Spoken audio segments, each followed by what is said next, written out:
Please note that you are all on mute, and to take yourself off of mute, go to the bottom left of your screen.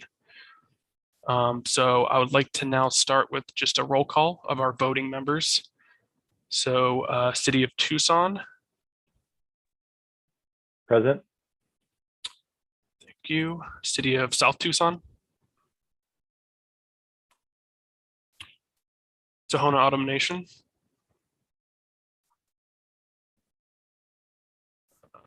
Pasquayaki Tribe. Present. Pima County. This is Jonathan. I'm here. Okay. Thanks, Jonathan. Town of Marana. Lisa Schaefer here. Town of Suarita.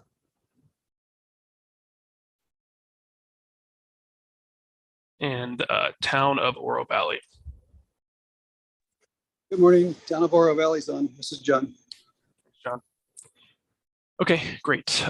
So we can now move on to item number 2 on our agenda, which is just the in-kind form.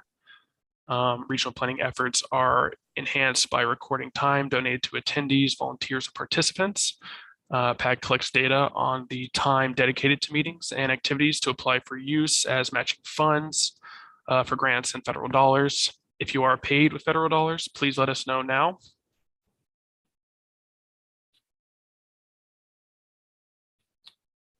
Time spent in preparation for this meeting will be estimated by PAG staff who are knowledgeable of the agenda and meeting materials. At the conclusion of this meeting, the session report will automatically calculate your time spent in this meeting. Time spent working on PAG RTA initiatives, programs, and special projects may also be eligible for consideration for matching funds. Okay. Preston, I just wanted to mention I am paid with federal dollars, as well as Lauren McCullough, who's on the call, who we will introduce after the meeting. Okay, great. Thanks, James. Okay, so we can now move on to item number 3, which is the fiscal year 2024 through 2028 FTA 5307, 5339, and STBG Flex transit funding programming. For this item, we'll be reviewing the requested TIP projects for fiscal years 2024 through 2028 and making any adjustments needed to align the programmed funding. Staff has received all applications for funding allocation for the fiscal year 2024 through 28 TIP programming process. The applications and programming request table were included in the transit working group packet that was emailed out to everybody. So hopefully y'all should have that for review. And funding levels and any needed prioritization will be discussed at this meeting. Staff will make any necessary adjustments to the funding levels prior to final approval. At this time, there is an excess of $300,000 for fiscal year 2025, $3.2 million for fiscal year 26, $3.9 million for fiscal year 27, and $3.3 million for fiscal year 28. We do need to align the program funding in order to move the amended list forward to our Transportation Planning Committee, or the TPC. I would like to open the floor to anyone who has input or recommendations on how we can align the program budget. I'll also have the programming request table open and pulled up on my end, and I'll try to make edits to that in real time as we work through this. So I'm going to share my screen if that's okay, and just pull up the table.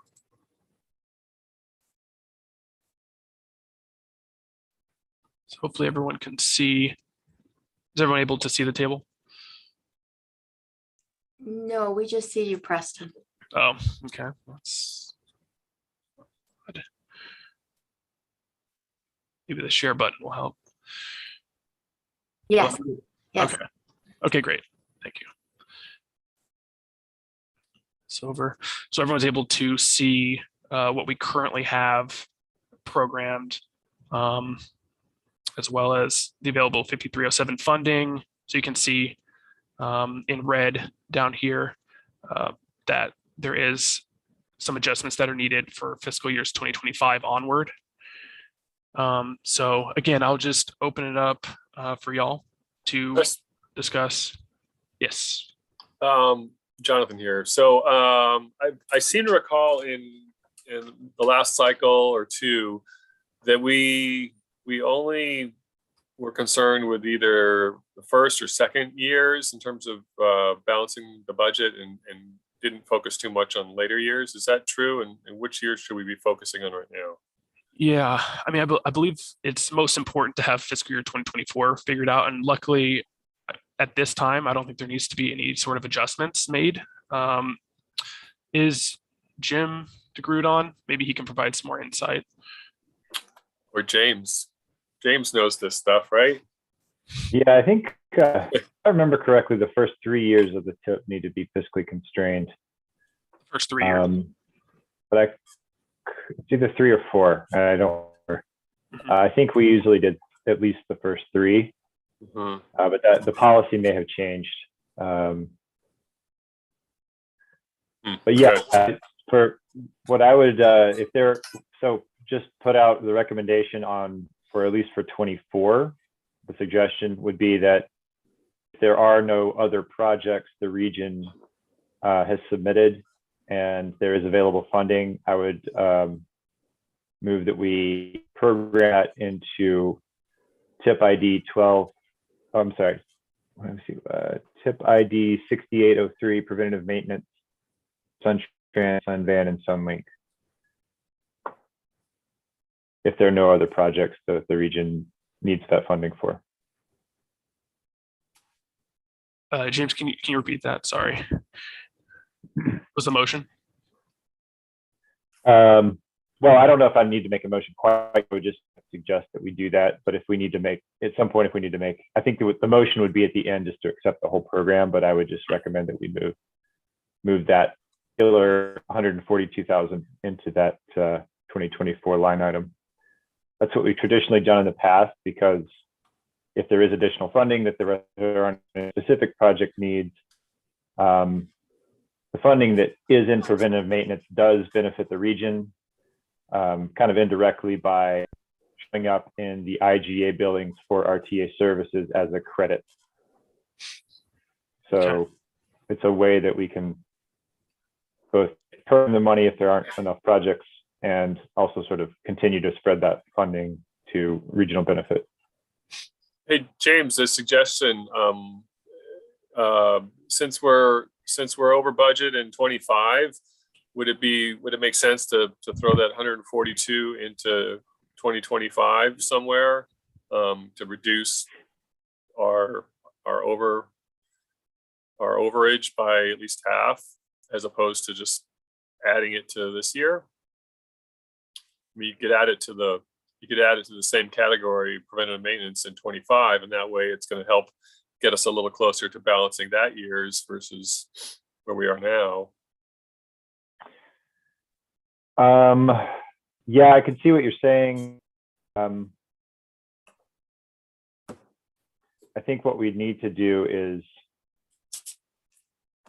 well, I think what we'd really need to do is add that to preventative maintenance in 24 and then reduce it by the same amount in 25. Right.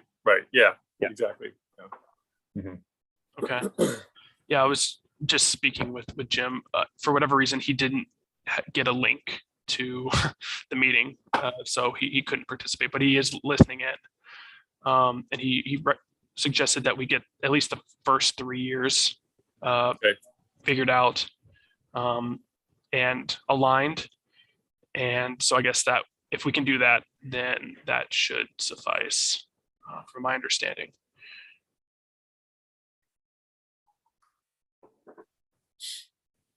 So, James, you mentioned increasing the TIP ID 68.03, 142,000 for 24, and then subtracting that amount for 25 for that TIP ID. Yes. Okay. And Brett, I don't know if you have any thoughts on that as well, or anybody from Sunshine? Yeah, I think that would suffice. Okay. So we'll still be what, 2,000 over next year. Yeah. Yeah, we'll still have to. Okay. I like your. Yeah, we can do that, I think. So this would just be just two. Okay. And this is subtracted.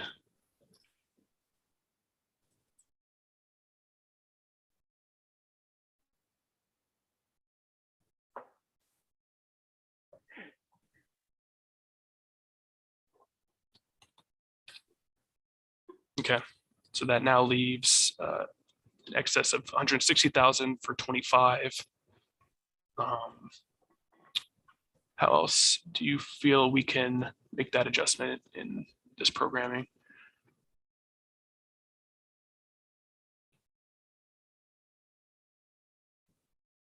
Hmm.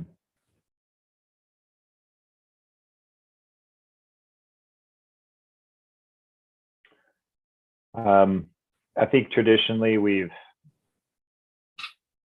so I have one question on, and Jonathan, this is for Pima County.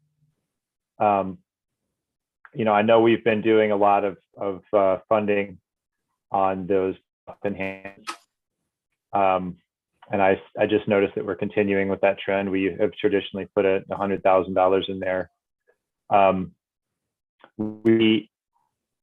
Do you anticipate that we are going to have that much need for those bus stop enhancements for the 5-year period? Because we still have funding, in the chute. We have a couple of grants in the chute for previous years. So I'm curious if that will take care of some of those needs, and maybe there's a year in there where we could drop one of those $100,000 requests. Yeah, I mean, maybe. I mean, I know one thing. I don't have the information right at my fingertips, but I know that we deferred. We had kind of planned and programmed about 100,000 for the last several years and the last several cycles, but we didn't actually spend 100,000 each year. So we're currently doing work that's combining 2 years worth of collections. So I'd have to go back and look to see how much we've actually spent, to see if it's equivalent to, say, like a 5-year programming or not, just to see if we're kind of keeping track with what we originally planned for, 5 years ago or whatever. In terms of need and use, I mean, it's hard for me to say. I think there are needs in the community for sure that easily justify this pretty small expenditure. I mean, typically 100,000 only pays for about four bus shelters, so it's really kind of a really small amount of money for transit improvements, given how many bus stops we have region-wide. But I'm not as familiar with this, kind of where the city's data is in terms of, city's needs versus county needs. But from the county point of view, I think I don't have a problem with, suggesting 100,000 every year. I'd have to go back and look, and I could do that to kind of see what that would bring us in terms of, new shelters at stops that are being well used. I don't know if we've reached that sort of balance point yet where we feel comfortable saying, yeah, we've got enough shelters out there and the rest of those stops don't need shelters. But again, I'd like to compare that to where the city's at, so that we're kind of all building the same kind of infrastructure equally and equitably across jurisdictions. So I can't quite answer the question, but I'd like to do a little bit of homework on that if I could. Yeah, and I think that's totally fair. And again, I don't want to make it look like I'm picking on the county particularly. I just had noticed that. So what I just want to make the statement that the city is very behind on bus purchases, and we've deferred quite a bit of maintenance as well. Yeah. I think all of us are in the same boat here with deferred maintenance. Yeah. And I was thinking that it's not so much that it's just the nature of the particular, because it stops, and shelters, which are a little bit easier to defer maintenance on than vehicles and things like that. But I agree with you. we should take a look at that and see what's programmed right now. Maybe we revisit that. So then I have one question on this process. In past years, if we've come to this point where we need to go back and do a little homework, we're seeing the full request from all the jurisdictions. If we need to go back and do a little homework and see what we can kind of nip, do we have an opportunity to come back at next month's meeting, or do we need to try to get all this pinned down today? Looks like Preston's got some.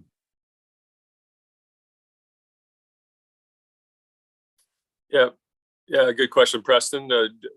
What is our timeline for getting this to the TPC for TIP? I think he might have been talking with somebody. Oh, okay. I'm sorry. I was just communicating with Jim. Yeah. Because Did you hear the question? No, I didn't. Sorry. So Yeah. James just asking if do we need to get this done today, or do we have the flexibility of coming back, in a subsequent meeting, either next month or potentially in a shorter time period to kind of make this final decision on these first 3 years? Right. Yeah, that's a good question. That's actually what Okay. I was talking to Jim about. 'Cause I wasn't sure either. So, but he let me know that this doesn't need to be figured out today, which Okay. I guess originally my understanding was we get this finalized today, but it's not absolutely necessary. And so Okay. I would recommend that now that we know,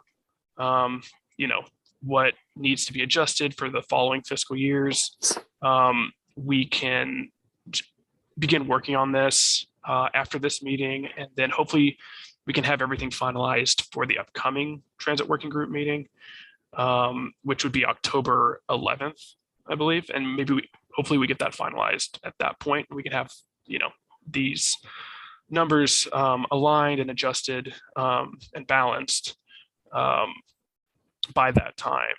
But yeah, no, I think it's necessary to have this done today. And it seems like, there needs to be some additional, research and not the numbers need to be looked at further to make those decisions. And I think that's okay. Yeah. I think that, obviously the bigger challenge is fiscal 26, where we're 3 million over. So that's going to be a little harder to fix. Right. And I was talking with he messaged me because I think he's also taking part, or at least watching the meeting, Jamie Brown with us. And he was saying, yeah, he was letting me know that the TIP policies and procedures, fiscal constraint must be achieved in the first 4 years of the TIP by fund source, but they typically try to make the fifth fiscally constrained as well. So hopefully we can have all of these years worked out and finalized, and we can negotiate what needs to be done to make those adjustments to the budget. But ideally we should get each of these years balanced. So, but again, this doesn't have to be done today. So we can meet back and try to finalize this on October 11th, which would be our next transit working group meeting. And then once we finalize, then we can bring it to the TPC after, if that works for everybody. Before we leave, though, I think it's worth kind of having a discussion a little bit longer today, especially on fiscal 26, to see if there's any ideas. And something that I've been just kind of thinking about and wondering is if we what metrics or policies we kind of use to do this effort. I mean, we don't really have anything in place that I'm aware of, that I recall, that kind of guides us in decision making for apportioning the funding that we have to all these different categories. And that might be something that longer term we might want to think about doing, and if that's helpful, deciding that yes, we want to spend X amount or X percent towards preventative maintenance, and that should be our first priority and second priority. And we could even allocate rough percentages to kind of guide our decision making and kind of help us assess what's more important and what's less important, because the city of Tucson, you guys kind of probably have a pretty good idea of what you need and what's more important and what's less important. But I think for the rest of us, we don't have that knowledge of your system and what you really need and what's delayable or what you can spend less money on. So I think having something like that would, I think, be more useful for this particular group to help make these decisions, for this year and for moving down the road. So that's a suggestion maybe for the transit working group to, but so, just to finish that up, then I think, so for fiscal 26, I really wouldn't have much to offer as a suggestion without knowing a lot more about your system, James, to say, yeah, I think you guys should shave, $1 million off of this and $1 million off of that. And, it's not going to be based on any understanding and knowledge of what your system is. So I think we're going to have to defer to you guys, primarily since the bulk of the funding is to the city of Tucson to help us come into Sure. alignment. Sure. Thanks, Jonathan. Yeah, I think two things. One, in the past, we did use a kind of a loose rubric for prioritizing funding, although it was not very helpful, and it wouldn't be very helpful in this case because of the nature of so Preston, if you scroll down just a little bit, the regional funding priority tiers, the idea originally was that we would try to prioritize projects by these metrics, the services improvements required by law. And honestly, actually that line item might even need up, although, would you scroll up just I'm sorry, I apologize. No, those are, so the top two there, security for transit, safety for transit, are required. Those have to be programmed at the prestigious scene. The associated transit improvements, ADA, the 1%, that actually does not need to be, that is actually not required anymore. That was, I believe, the new under the new law. And so that does not necessarily have to be programmed at 1%. The rest, all that are listed as maintenance are, obviously they fall into that second category. And this is generally where in the past, we always have just run out of money because almost all of the money would go toward maintaining the current system. You'll note that there's only one expansion project here, something that we're categorizing as expansion projects, mainly because, although you could argue it's a maintenance project because we already have a considerable CNG fleet plate, but technically we wouldn't need this particular system to maintain our current operations. What we're trying to do is follow, not only the city's new climate action plan, but also really just the responsible do and the fiscally responsible thing to do, which is translate or move our fleet away from diesel vehicles and onto more alternative vehicles, CNG specifically in this case. CNG vehicles are cheaper to maintain through the life cycle, and right now natural gas is considerably cheaper than diesel. So it's so it's really a win-win for the region to have some trend going to more CNG vehicles. But again, technically that's an expansion. Although I think it's pretty important for us to move that direction. Outside of that, the city really has paired it. So we kind of did this exercise where we put together this request, unconstrained and then constrained. And if you go back and look at our unconstrained needs, we are far exceeding the amount of federal funding that is available to to be programmed here, mostly because of deferred purchases over the years where we just haven't had the funding to replace that capital. And so we're already looking at a deficit in terms of vehicle replacement and how to run vehicles, beyond the point where they really do need to be replaced. I think, Jonathan, to your point, there are ways we can try to bring some kind of prioritization metrics, especially for vehicle replacements and other capital improvements or capital projects. We're in the process of revising the transit asset management plan right now, which should give us a prioritized list of vehicles that need to be replaced and other capital assets that need to have maintenance performed. We're also working with PA and Ora Valley they're going to be doing a transit asset management plan as well as part of the group transit asset management plan required. And that should give us that list. I think it would probably be helpful as we out in these years where we obviously are starting to hit large, deficits, this $3 million deficits, to have that discussion. So potentially next year. The good news, I think, and I know I've gone on a little tirade here, but I will just wrap this up. The good news, I think, is that we will have more federal funding coming to the region in future years. We already know that's the case because of the IIJA. Traditionally, we have planned the 5-year fiscal constraint to the previous year's available funding. But we know because of the law that money is going increasing. Where past we didn't have that certitude. So I think that's a positive because we know we're going to have more money in 26, 27, 28. Although we probably will have more by the time we get there. So that being said, I would agree with you. I do think we need to go back and just from the city's perspective, take a look at where, continue to reduce. It's not going to be easy for us to make those cuts again, because we're already in the hole. We'll have to do what we have to do.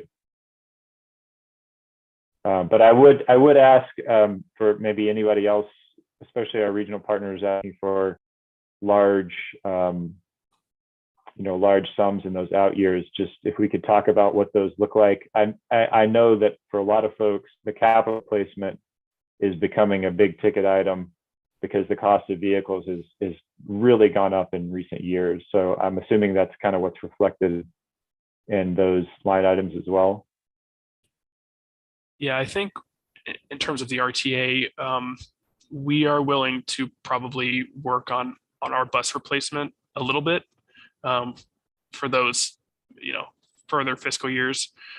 Again, we can work through that, but that's something that we're not opposed to doing. So we can work with y'all, definitely.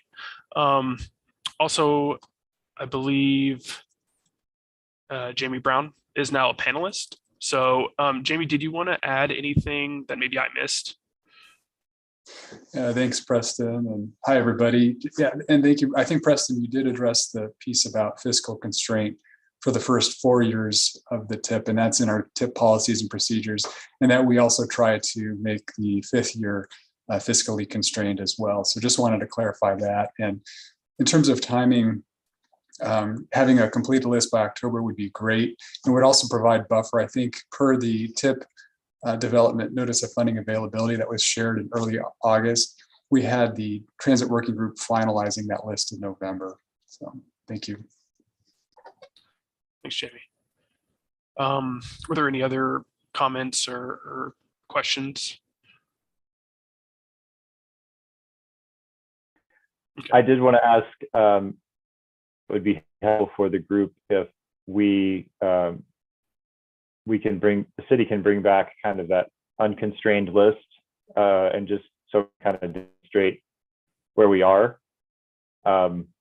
Again, I like to try to keep this as regional as possible. Remember, we're all basically running one system here, and try to prioritize the needs based on that, because obviously SunTran and SunVan run out the city breeze, and we all benefit from the services of the different systems.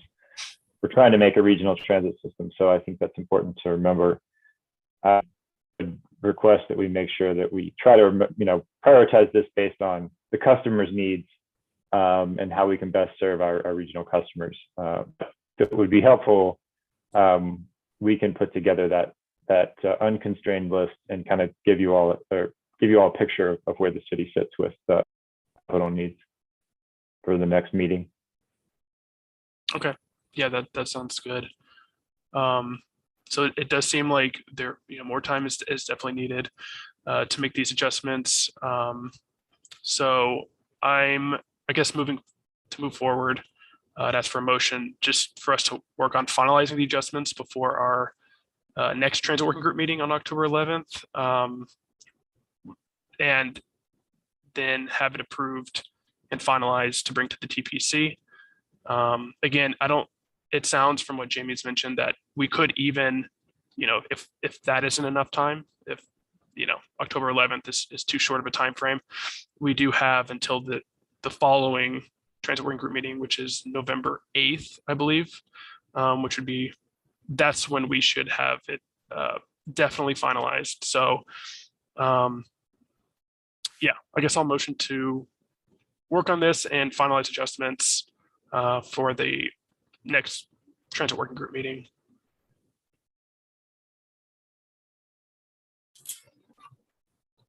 You looking for a motion or not? I assume so. I mean, Or just to move forward, I don't think there's much else. So I don't know if that's required in this situation. I'm in Preston, agreement with continuing. Yeah, Preston, I'd recommend that we, I'm on now, thank you. I'd recommend continuing to the next regular meeting, this agenda item, and recommend that all of our jurisdictional partners review their requests for potential modification in order to try to bring this into budget alignment.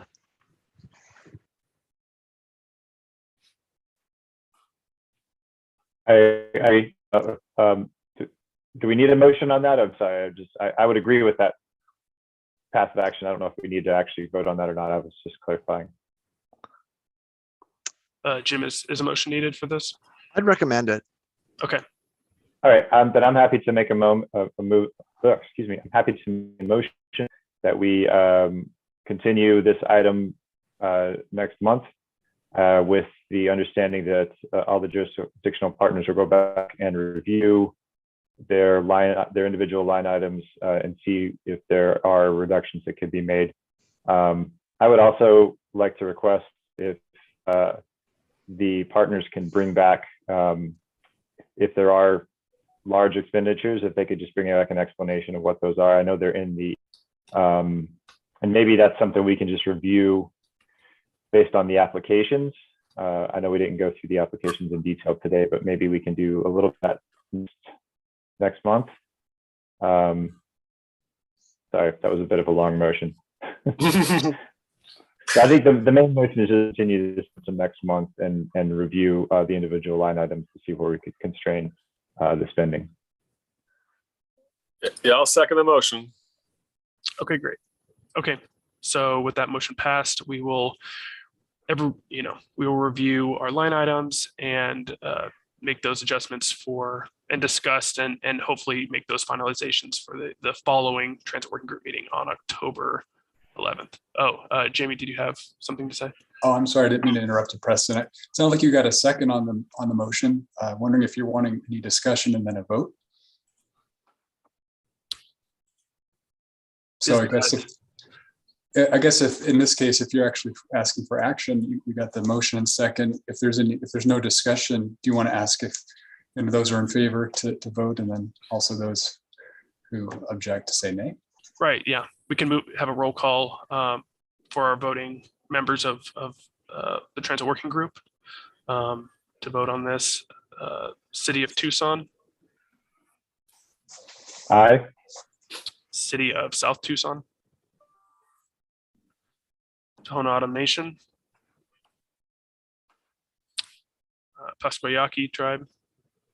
Aye. Pima County. Aye. Town of Marana. Aye. Town of Sahuarita. And Town of Oro Valley. Town of Oro Valley is aye. Okay, great. Thank you. Thanks, Jamie. I think with that, we can move on to item number 4. Preston, I have one more request. Would you please share a copy of this current worksheet with everybody so we can make sure we're working off the same numbers? Yes, yeah, I can send that. It was in the packet. Were you wanting a like in spreadsheet format, like an Excel? Yes, please. Just, Okay. I think it'll be easier to work with if Yeah, we've got it. that's true. Okay, yeah, I'll send this Excel document to everyone so we can, make adjustments that way. Thank you. Welcome. All right, so moving on to item number 4. This is the Picturox deviated fixed route pilot service proposal. So based on recent rider survey data and a historically established demand expressed by the local community in Picturox, the RTA believes there is a strong need for public transportation in Picturox.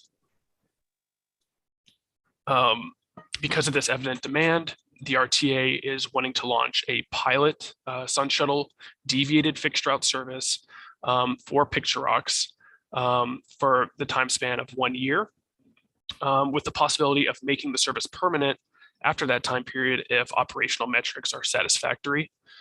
And there's proven demand for this service.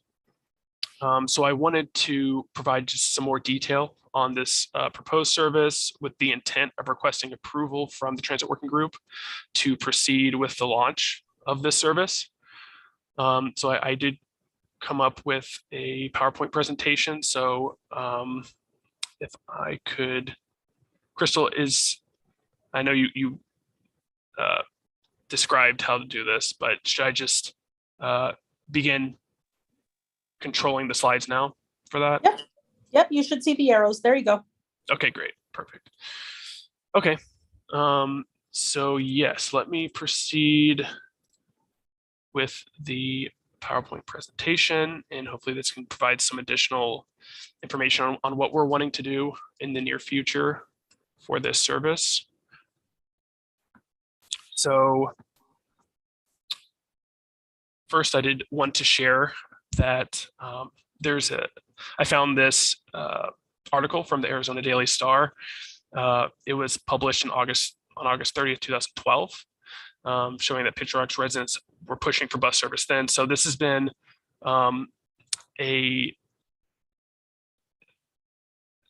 something that local residents have wanted for quite a while now, over 10 years plus.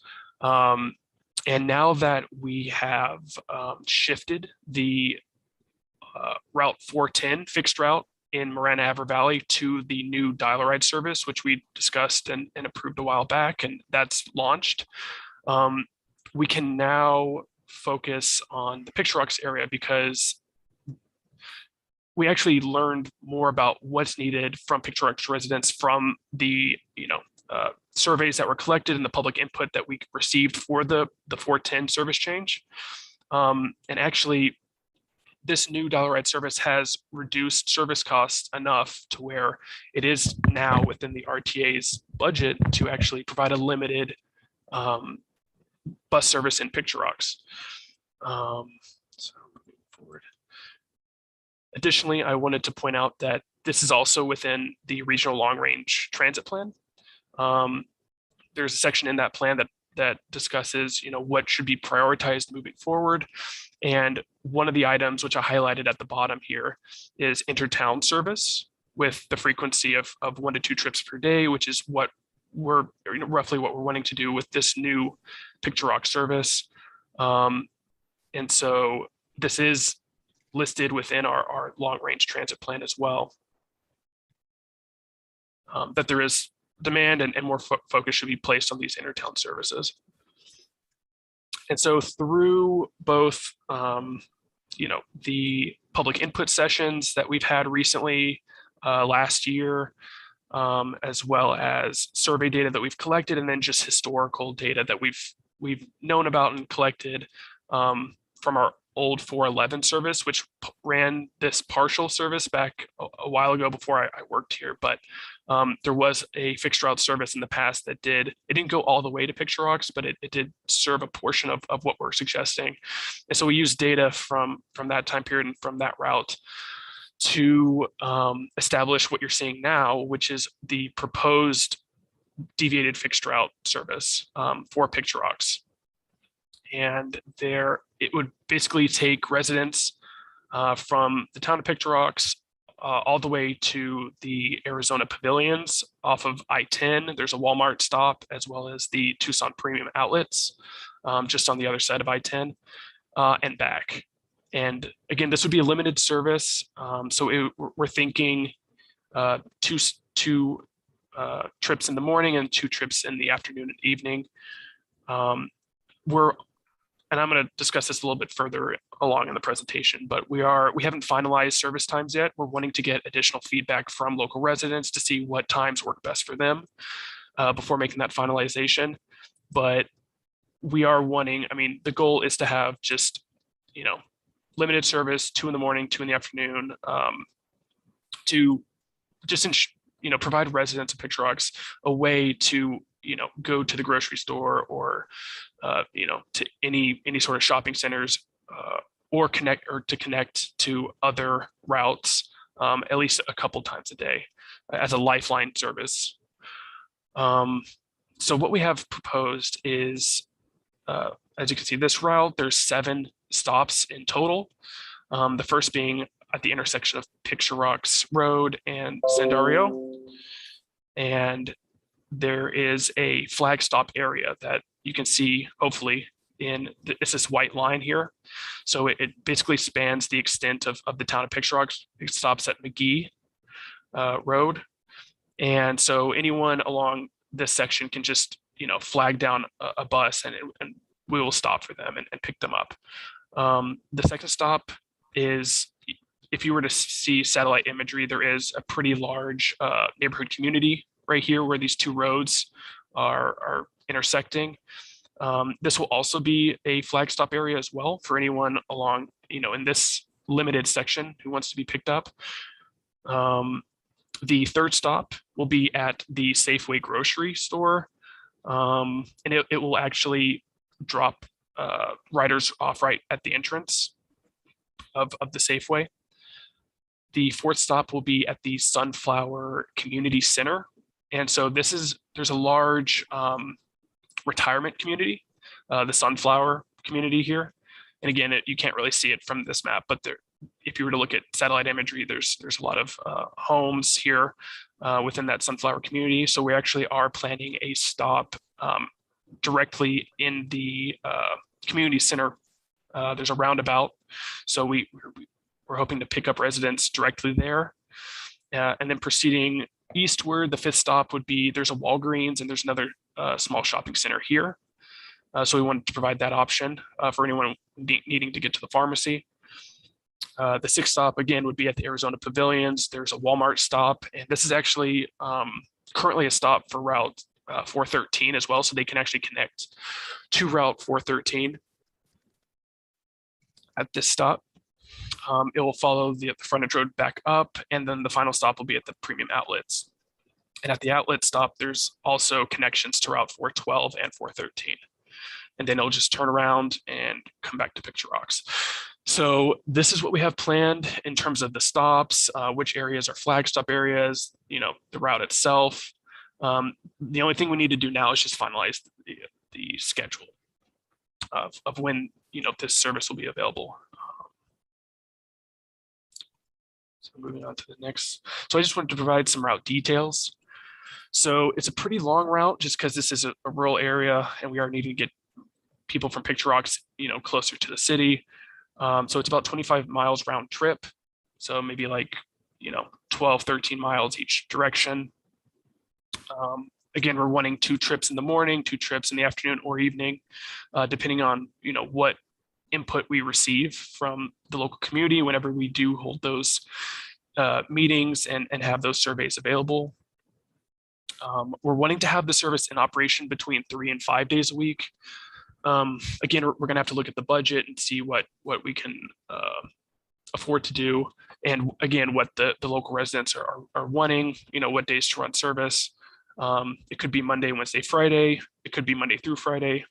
We're still finalizing the days, and it's approximately $2,400 per month for each day of service. So, and again, because of the service change in the Marana-Avar Valley area from that fixed route service to the on-demand, that has provided us with some savings.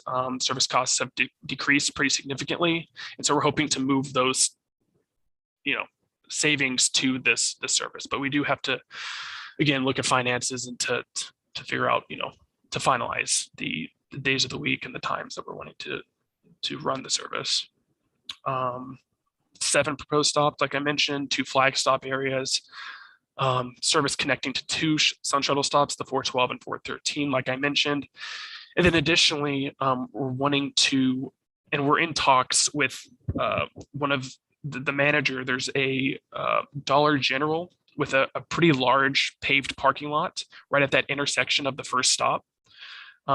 So we've been in contact with the manager. We're wanting to ask if we can use a portion of their parking lot for a park and ride for residents who want to park at that location of the first stop and then come back. And the manager seemed very pleased about it. He's actually a Sun Shuttle rider himself, apparently, or he has been in the past. And so he, from my discussions with our contractor Total Ride, who's been in communication with the manager, he seems like that shouldn't be a problem. So we're hoping to have a park and ride location at stop 1.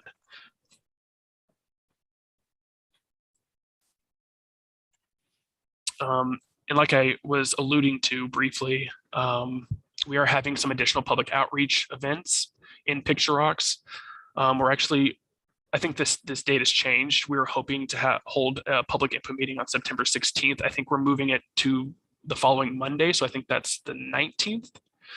But we're hoping to, again, get additional feedback from local residents and listen to what their needs are, what their wants are, what they feel would make the most sense for the residents in this area in terms of times, services available, as well as days, and any other comments they want to provide.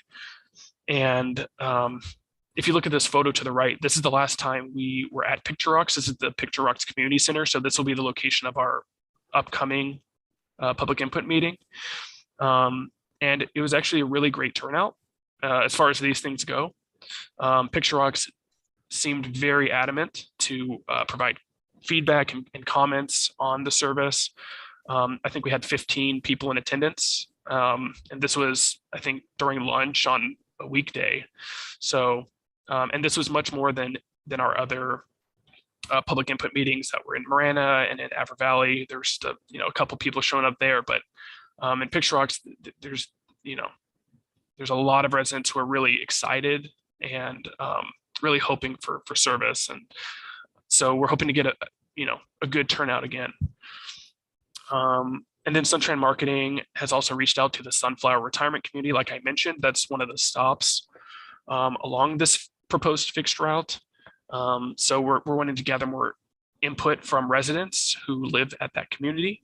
So we'll be using that information. We're going to have, as well as an online survey that individuals can fill out. So just to give you a rough timeline of what we're planning, we're hoping that this proposed service is approved by the Transit Working Group today. Again, the 16th is actually the 19th. We're meeting at Picture Rocks for public feedback, like I mentioned.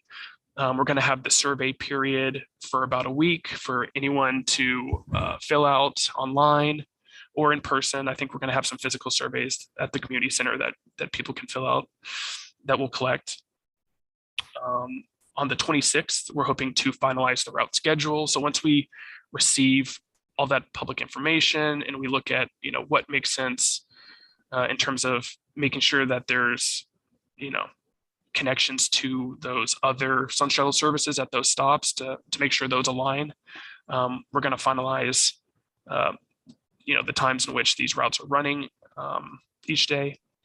Once we do that, by the 26th, we want to send these updates and this new service and include that into our Sun Shuttle booklet for print on the 3rd of October.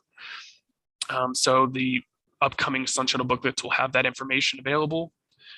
And we're hoping to actually launch the new service as well as update the Sun Shuttle's website with the new service information by the end of October. I just put the 30th of October.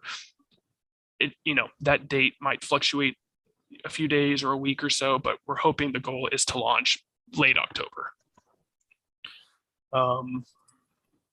So with that, if y'all have any questions, I can try to answer as best as I can. Any questions from anyone about this service? Hi, Preston. This is Deviated. I just had a quick question. Can you go back to the map for the route? Sure. So this segment that goes to Walmart, not trying to get rid of a stop for connection with the 413, but you already connect both the 412 and the 413 at Twin Peaks. That's a 4-mile deviation. Would it be better not to do that unless the community is specifically asked for the Walmart stop because of the route connecting with both the 412 and 413 at the premium outlets? Yeah, that's a possibility. I believe the reason we included the Walmart is just because we've had talks with our contractor, Total Ride, Roger Bissonnette, who is the general manager. And he takes in complaints and recommendation, and he has kind of a direct line of communication with riders, at least in this area in Marana, and for the 413, for the 412. And he made it seem like this Walmart stop was very important to local residents. That's why we originally included it, because it is quite a bit out of the way. And maybe with the upcoming input sessions, I can bring this up and we can ask, is this something that y'all are really wanting, or will, just getting to the outlets and to the Safeway and Walgreens over here be sufficient? Because we can, that would reduce the time of the route, the distance, cost, that type of thing. Yeah. So it's a good question to bring up. It's a good point. But again, I think the original reason why we included this was because there has been at least some feedback from a number of riders saying that access to the Arizona pavilions there is a location that they were wanting to get to on a regular basis. That made a lot of sense to me, to get to Arizona Pavilions, connect to those other 2 Sun Shuttle routes. So you could go to the town center or you could connect to somewhere else. It's just trying to speed up their trip and making sure that they're not on the bus too long. Right. Was the Walmart necessary if they're already going Safeway and the premium outlets, and then they could still get to Walmart on one of the other 2 Sun Shuttle routes? So that's where my question was coming from. Mm-hmm. Yeah, no, that's a good point. I will also say that I have been looking at stop level ridership data for the 413 specifically, and that Walmart stop is definitely the most heavily used stop, or one of them, I believe it is, for that route. So I know that Walmart in particular is a pretty big destination regionally, but yeah, that's a good point. I mean, they can, I think, technically take one of the shuttles from stop 7 to Walmart if they needed to. So I will bring that up whenever I am discussing this, because this route isn't finalized by any means, even though this is something we've been working on for a while.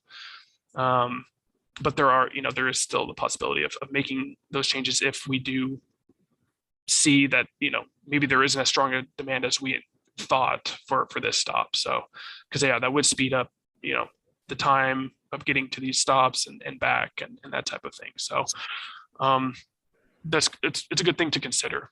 So I'll take that into consideration whenever we do present this to the general public, to the local community, and get their feedback. Thank you. Preston, could I add to that? This is Lisa. Sure. Go ahead, Lisa. So, I mean, if it comes down to it and they did maybe say, okay, we'll take the Walmart one away, I know that they could travel from 7 to 6 on the 413, but I know one of the concerns we had with only having the 2 in the morning and 2 in the afternoon was they had that huge gap right in the middle. So they're really, I don't know, if they remove that, maybe it would allow for, the more routes in the middle of the day.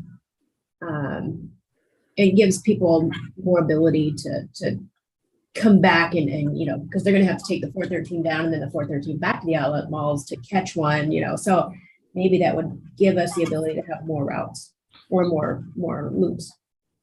Yeah, it's a possibility. I mean, I think the original intent of at least during the pilot period, is this just being, I think, what's considered a lifeline service, where it is pretty limited, but it does, at least offer some options for people who didn't have public transportation options to begin with.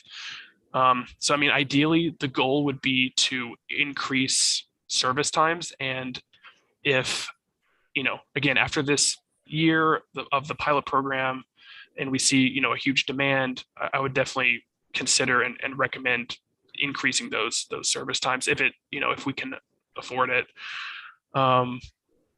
But yeah, that's a good point to bring up, Lisa, because there is that gap of, in the middle of the day where that could be an issue. So, I mean, I don't know that you're going to get, my big worry is you're not going to get enough ridership, because if you're taking it and you have to wait at Safeway for 6 hours to take it back, I don't know how many people are going to want to hang out for 6 hours at Safeway waiting to go back. yeah, So. of course. Yeah. I mean, and that's why we don't have the schedule finalized, because I think there is a way to at least find a middle ground or a common, maybe not have that long of a wait. I mean, it still might have to be, probably not a super short wait, just because, again, this is a pretty limited service route, at least during the pilot stage, but that will definitely be considered. And I want to make sure that the service times that we're going to implement make the most sense in, we can do the most with the limited resources that we have. It may not be ideal, but we're hoping just to have something there, especially in the meantime. And then again, if there is, if we do see, or if there's express demand from residents about adding, a midday service or something in between, then maybe we can make adjustments to, other aspects of the route. So it's still open, and those are good points to bring up. So I appreciate those comments, and hopefully we can, come up with a, service times that are as good as we can make them with what we have, and we, make sure that input from local residents and is heard and really, prioritized. I think Jonathan. Oh, sorry, Lisa. Did you have anything else to add? No, thank you. Okay, Jonathan, I saw your hand raised. Yeah, thanks. Yeah, so just first, from Pima County's point of view, I just want to say, how much, how great this is. I mean, it's really important, and Pima County very much appreciates the fact that we're able to do this. We started this over 10 years ago, and through RTA, and so it's been a long time coming, and I think it's great to finally have some service here. So thumbs up. I'm also aware that this is kind of a subject for Marana, Suntran, and Pima County, and City of Tucson, Oro Valley, and others. I don't want to belabor or talk too much more. I wasn't going to talk about details today, and was going to try to have those offline with you, Preston. But just since we were discussing a little bit now, I'll just say a little bit about the service area, and I think there's some good points that we should follow up later. one that I haven't heard, but I was going back and looking at the planned route back in 2012 from the RTA, and that actually had kind of a more of a circulator in the town or in the community of Pitcher Rocks. So it wasn't just a start and stop at the corner there. It actually traveled in a kind of a square mile route to kind of pick up folks throughout the whole community of Pitcher Rocks. And that's something we can talk about offline later, Preston, but that may be a way to kind of make it more usable and get some increased ridership. But I would like to work with you specifically on maybe putting out a survey at the public meeting later this month to try to really drill down and get at some of the desires that the folks in Pitcher Rocks want, so that we can evaluate where the best route and destinations will be. But otherwise, I'm very supportive, and I would like to make a motion that we approve this if you need that today, and move forward. Great. Yeah, thanks, Jonathan. Yeah, that will be a motion I'll be requesting. Yeah, in terms of the circulator in Picture Rocks, I think that'd be great. Again, this is a pretty long route already. That's why we were hoping that the park and ride option at stop one could kind of attract people within the town to who maybe aren't along the line to use the service. And again, there's talks of maybe getting rid of stop 6, and that would decrease the service length pretty significantly. So then that could be a factor. So I think it's worth asking the residents in Picture Rocks, if that would be a good idea, and if they're okay with, possibly longer wait times on the bus and that type of thing for that, if it were to kind of go throughout the town a little bit more. And yeah, we can definitely talk about because again, we are wanting to, we're planning, the Sunshine marketing team and us and Total Ride are going to be planning a meeting for the 19th to actually have that in-person public input meeting. So I'm definitely open to, we are, because I think the Sunshine marketing team is actually creating the survey. But if you wanted to provide input on what we should include in that survey, I think that would be great. And so, yeah, you can send me and Cindy and Luz from the Sunshine marketing team any suggestions on what you think would be, good questions to ask, potential riders for this service. So yeah, I appreciate those comments, Jonathan. James, did you have a question as well? Yeah,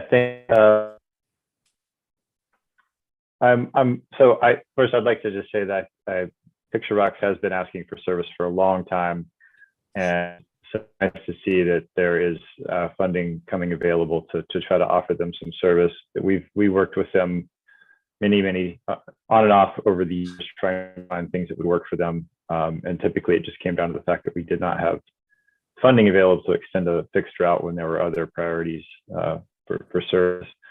But that being said, if you're talking about kind of the cost savings of transforming the 410 from a fixed route to kind of an on-demand service, I'm curious, if the performance of that on-demand service in that area could potentially also translate to this area as well. If you all have found a way to make on-demand work for these rural communities, if the deviated fixed route option should be considered alongside potentially an on-demand option as well.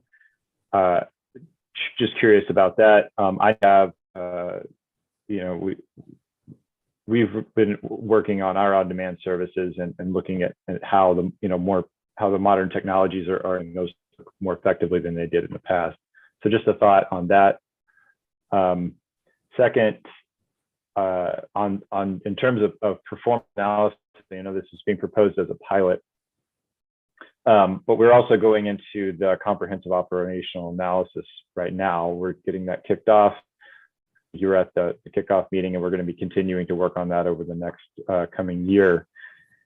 In the context of that COA, I'm wondering how we can evaluate this addition to the Sun Shuttle system, and what metrics we would use to evaluate whether this is a successful service during that phase, and whether we want to make this an established service. So that's kind of thought two. You know, how are we going to evaluate this and make sure it's successful?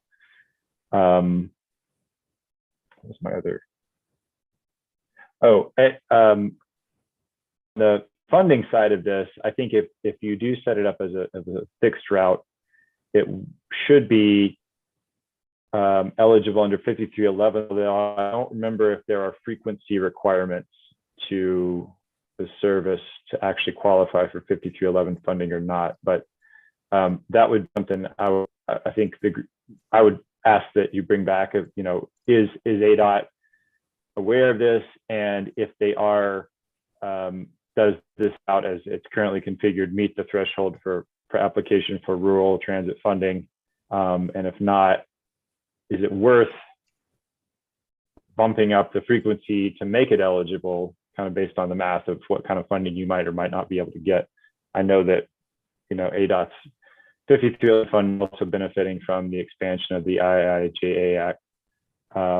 So just a thought there. And then finally, as kind of looking at the performance of this at the end of the pilot period, would it be worth doing a review for the group of the entire Sun Shuttle system in terms of ridership and performance as we're coming out of the pandemic? I know that Sun Tran has experienced you know, significant ridership increases recently, and in the context of adding basically a new route to the Sun Shuttle system, is it worth kind of looking at how the other routes are performing if we're thinking of rebalancing the resources available? So those are my 4 points. Yeah, those are all good points. I can try to remember. So the first was about considering this as an on-demand service rather than a fixed route service, and that was a point of discussion, and we were considering that. However, just with the extent of the geographic area for this, you know, to get residents from Picture Rocks into, you know, near the pavilions and to the outlets, it was just too large for it to be like cost effective. So I think that was definitely consideration. And I was thinking, you know, I even created a boundary map for if this were to be an on-demand service. It didn't, most of the people who I've been working with felt like that probably, you know, those people being, you know, Amber when she was here, and Roger, who actually, you know, oversees these services, and, you know, who has come up with cost estimates for the service. And he came up with cost estimates, I think, for both the on-demand and the fixed route. And it seemed like the fixed route was the better option for what, you know, the funding that we had available. So yeah, I think the main reason why we didn't make this on demand was just because of just the large extent of it, because we were already doing that with the Marana Aver Valley area, which is also really huge. And I think it would have been difficult to have another one right below that. But, you know, if we do look at metrics and this fixed route isn't doing as well as we thought, you know, I would say that could still be a consideration in the future, depending on, you know, what funding's available and, you know, other factors. So, but I guess initially, that's why we decided to go with the fixed route rather than the on-demand. What was your second point, James? Sorry. Oh yeah, no, I was just in the context of the COA. I think my second and third point were the same, which was more or less, you know, we're going to be going into this period where we're evaluating services and looking at the performance. And I was just thinking, as we, I would support Jonathan's mention to the pilot, but and I know that as a pilot it will be evaluated, but I would just add on that, you know, I think before I would be comfortable continuing to a permanent route, I would just like to see how it performs in the context of both that COA analysis and then just how ridership is increasing on the system, on the Sun Shuttle system, you know, coming out of the pandemic, and how this route would compare to the other routes. So maybe at a future point, just having a, kind of a presentation on how this route compares to the other ones. I know it's a little bit different service. Obviously, this is a lifeline service, not a full day. But just kind of adding that in. Yeah.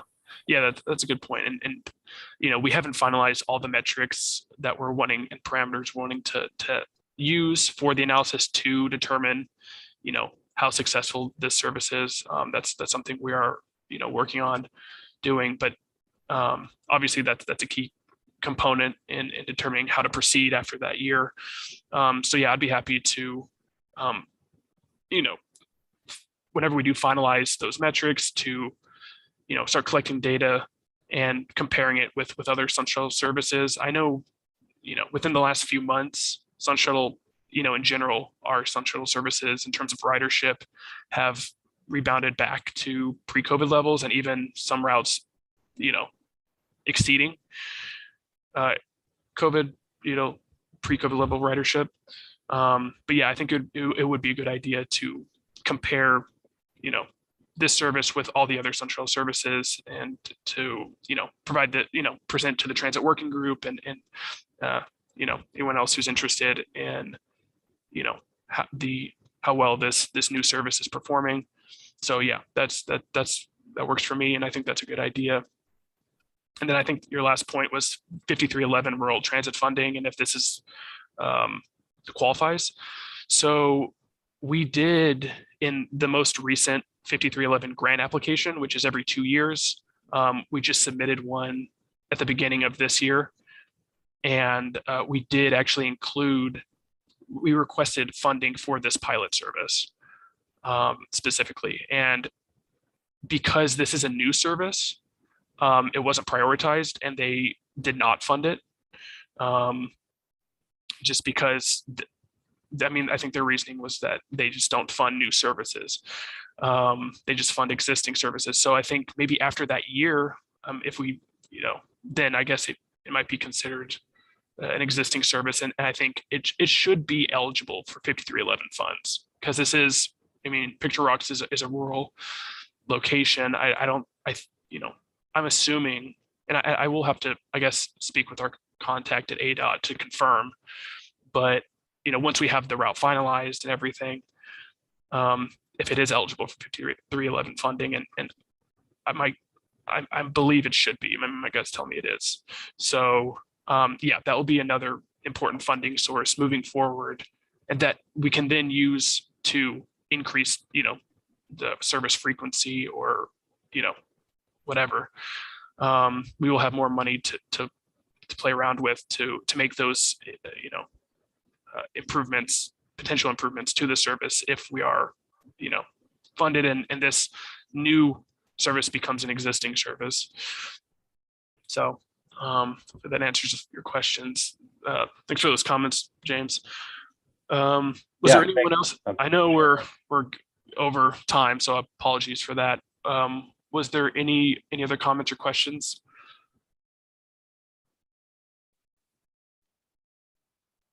Okay.